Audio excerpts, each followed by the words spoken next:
Buenas tardes, mi nombre es Eric Mas, trabajo en la Universidad de Tohoku, soy profesor asociado en el Instituto Internacional para la Investigación de la Ciencia de los Desastres. Quiero agradecer a la Marina de Guerra del Perú y a la Dirección de Hidrografía y Navegación por la invitación y a todos ustedes por estar presentes. Quiero compartir con ustedes hoy el tema de qué no es un tsunami, rompiendo mitos peligrosos. Realmente lo que quiero compartir es algunas ideas erróneas y algunas lecciones o recomendaciones en el caso de tsunamis. El día de hoy, lo que nos convoca hoy es el Día Mundial de la Concienciación sobre los tsunamis. Eh, si es muy difícil la palabra, vamos a hablar entonces realmente del Día Mundial para pensar en el riesgo de tsunamis. ¿Y por qué tenemos que pensar en el riesgo de tsunami? O más bien, ¿por qué tenemos que pensar en los tsunamis? ¿Por qué es esto necesario? Vamos a hacer una comparación con algo que está mucho más al alcance de nuestra vida diaria, o generalmente más común en nuestro medio, que es, por ejemplo, los incendios urbanos. Eh, si vemos las estadísticas de la Compañía General de Bomberos del Perú, en el 2019, en promedio, el promedio de incendios urbanos es de aproximadamente 15.000 incendios por año. Si lo vemos en un tamaño, es como el tamaño de este círculo. Ahora, si comparamos eso con el catálogo de tsunamis realizado por el Instituto Geofísico del Perú, en donde se detalla los tsunamis significativos desde el año 1500 hasta el 2020, vemos que hay aproximadamente 125 tsunamis. Eso nos da un promedio de, en un periodo de 12 años, por lo menos tenemos un tsunami significativo. Si lo vemos en el tamaño de nuestros círculos, es aproximadamente de este tamaño. Quiere decir que la frecuencia de un tsunami es comparativamente mucho menor, es 120 veces menor de lo que ocurre en incendios urbanos en el Perú. Y pues posiblemente por eso es que estamos mucho más concientizados con, digamos, el problema de los incendios. Y por eso tal vez los tsunamis no están tan frecuentemente en nuestra vida diaria o en nuestra mente, ¿no? Sin embargo, si seguimos pensando entonces, ¿por qué es necesario pensar en los tsunamis?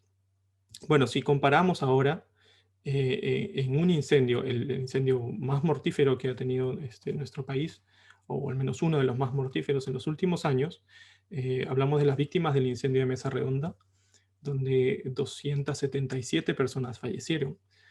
Y si comparamos esto con las víctimas del tsunami de 1746, uno de los más mortíferos que ha tenido la historia del Perú, vemos que el número de fallecidos o el número de víctimas es 20 veces más grande en un tsunami. Entonces, esto nos demuestra que a pesar de que la frecuencia sea muy baja, el número de víctimas puede ser muy alto. Eso significa que, ¿por qué es necesario? Pues los tsunamis son poco frecuentes, pero basta que ocurra un evento para que los daños y las víctimas puedan superar cualquier otra estadística de otros eventos más frecuentes. Si se dan cuenta, no hemos incluso comparado en estos momentos el área o la extensión del impacto de estos peligros, ¿no? Un incendio puede tener un impacto de algunas manzanas, algunas cuadras, mientras que un tsunami puede tener el impacto pues, de distritos, provincias, etc. Y si pensamos más allá, podemos ver incluso el impacto en la economía, el impacto en la salud, en el impacto en el medio ambiente, ¿no?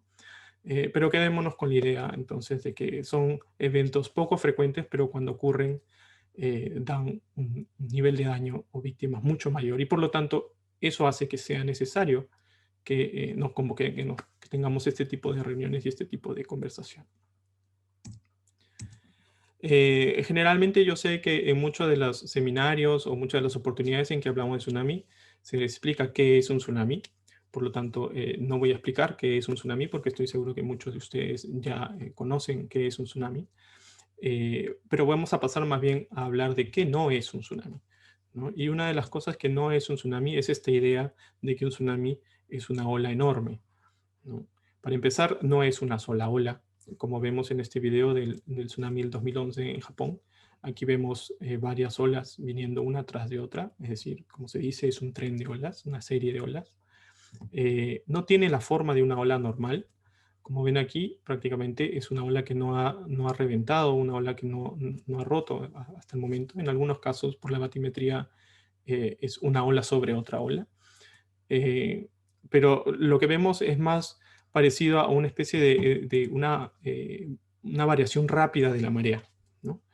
Entonces, generalmente esa es la idea eh, preconcebida que se tiene de un tsunami, que generalmente ha sido un poco reforzada por esta imagen que siempre se relaciona con un tsunami, pero realmente no está mostrando un tsunami.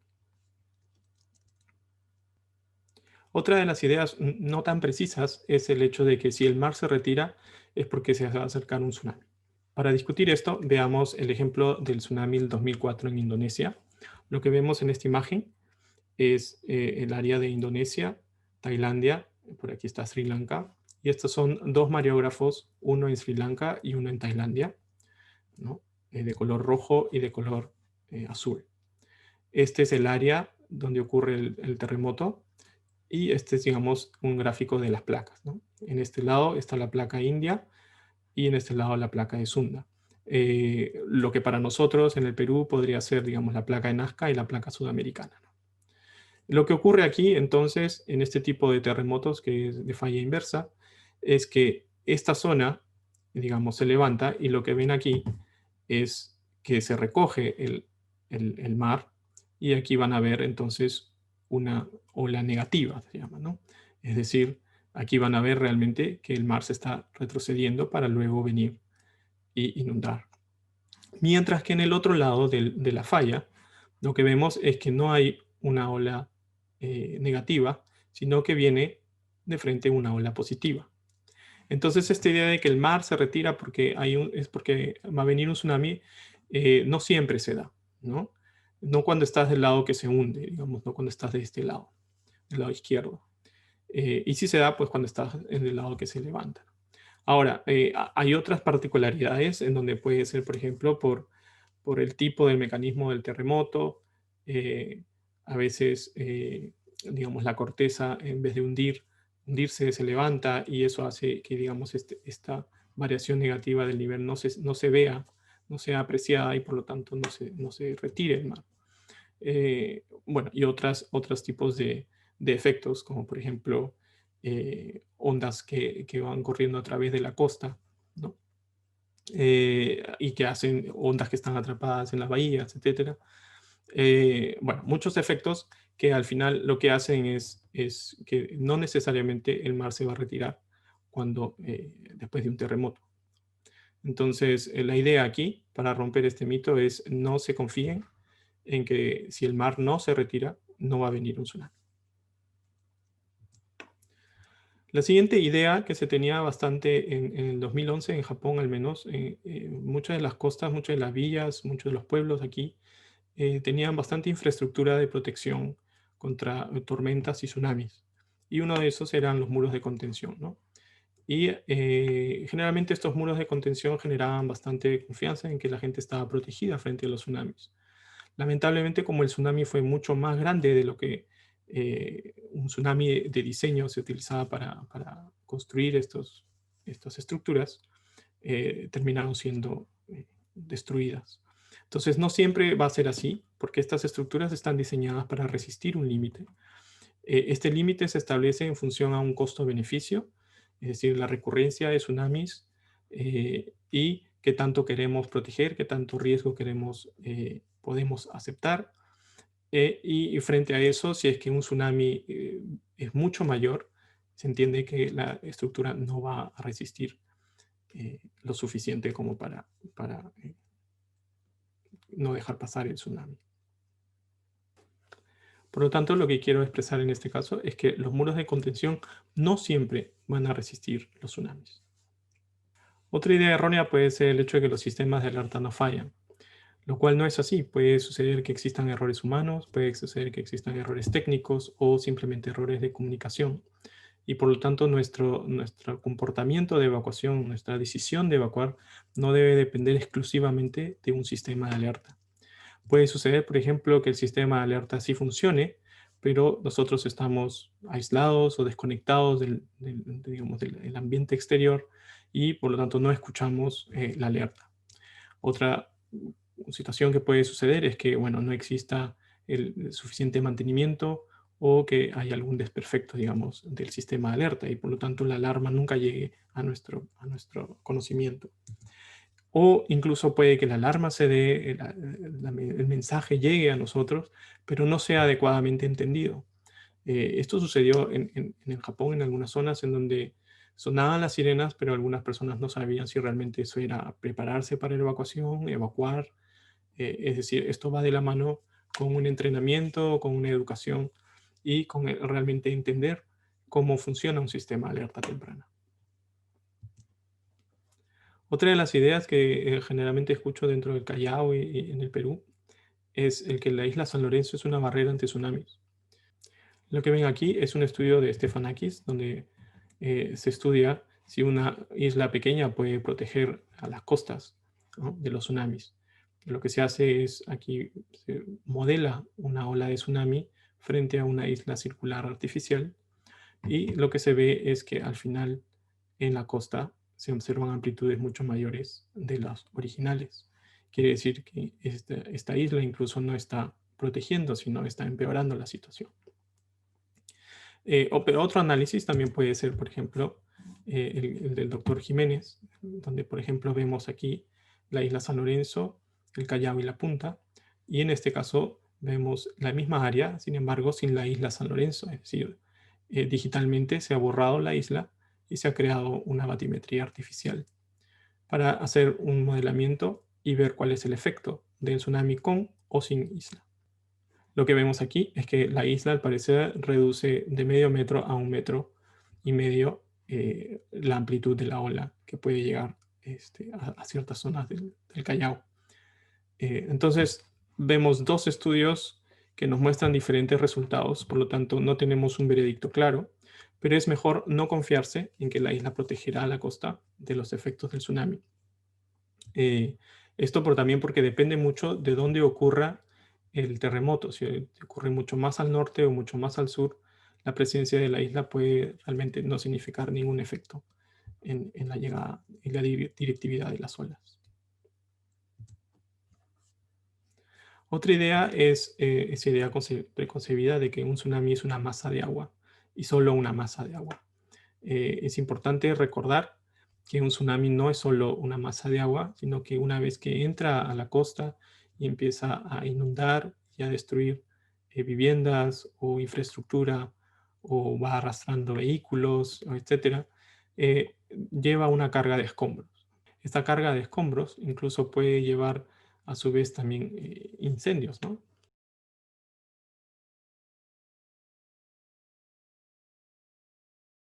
Bueno, para no hablar solo de mitos, hablemos de algunas lecciones. Y una de las lecciones que me gustaría rescatar el día de hoy es la importancia de las tradiciones orales, la importancia de pasar la experiencia de sobrevivientes a generaciones futuras. Y para esto, por ejemplo, tengo dos ejemplos. El ejemplo en Indonesia, de la isla Semeule, donde ocurre un tsunami en los años 1907. Y esa experiencia se tradujo en, digamos, una leyenda o un cuento llamado la leyenda de Smong, que al final significaba tsunami. Y esta leyenda salva la vida de muchas personas en el 2004. Les recomiendo ver esta leyenda en este link de YouTube. Otro punto a rescatar en lo que es tradiciones orales sería el terremoto de 1960 en Chile, en donde muchos de estos sobrevivientes compartían con las generaciones futuras sus experiencias y recomendaciones de mejores comportamientos para la evacuación. Esto dio resultado en el 2010, cuando incluso el sistema de alerta tuvo ciertos fallos, pero la población evacuó satisfactoriamente. En el Callao, por ejemplo, en el Perú, tenemos historias o escritos de 1746. Incluso se tenía en el Callao el mascarón del Proa del San Fermín, que se decía estaba ubicado en la zona hasta donde había sido llevado por las olas, ¿no? Entonces, lo que tenemos que ver aquí como lección es qué tanto sabemos de nuestra historia, qué tanto conservamos nuestra historia local de estos desastres, ¿no? Entonces, no es bueno que las dejemos en el olvido. Una de las recomendaciones que me gustaría dejarles es no utilizar vehículos para evacuar en la medida de lo posible. Y las razones son muy prácticas. Una es cuando uno evacúa en vehículo, es fácil que encuentre tráfico. Cuando uno está evacuando en vehículo, por ejemplo, no va a escuchar el entorno, no va a poder estar mucho más alerta a lo que ocurre en su alrededor. Por ejemplo, en este caso, a esta persona, desde los edificios que están arriba, la gente los estaban llamando porque sabían que el tsunami estaba llegando. Eh, y ahí, como ven, entonces un vehículo es fácilmente llevado por un tsunami.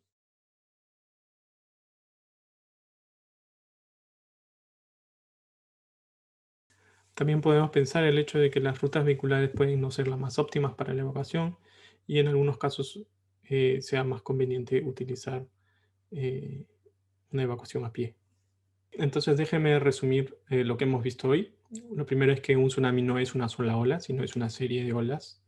Que estas olas no se presentan como olas de cresta gigante, sino que generalmente es una variación rápida del nivel del mar, que no siempre se va a retirar el mar. Depende mucho de dónde estemos y depende mucho del mecanismo del terremoto. No abandonarse las estructuras o los sistemas de alerta para recién tomar una decisión a nuestra evacuación. Que la isla San Lorenzo no necesariamente va a ser una barrera, depende mucho de dónde ocurre el terremoto.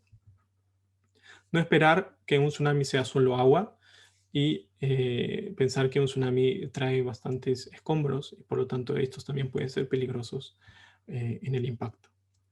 Y segundo, siguiente, no olvidar de aprender de los mayores y contar a los menores nuestras experiencias sobre el riesgo y algunos desastres en nuestras comunidades.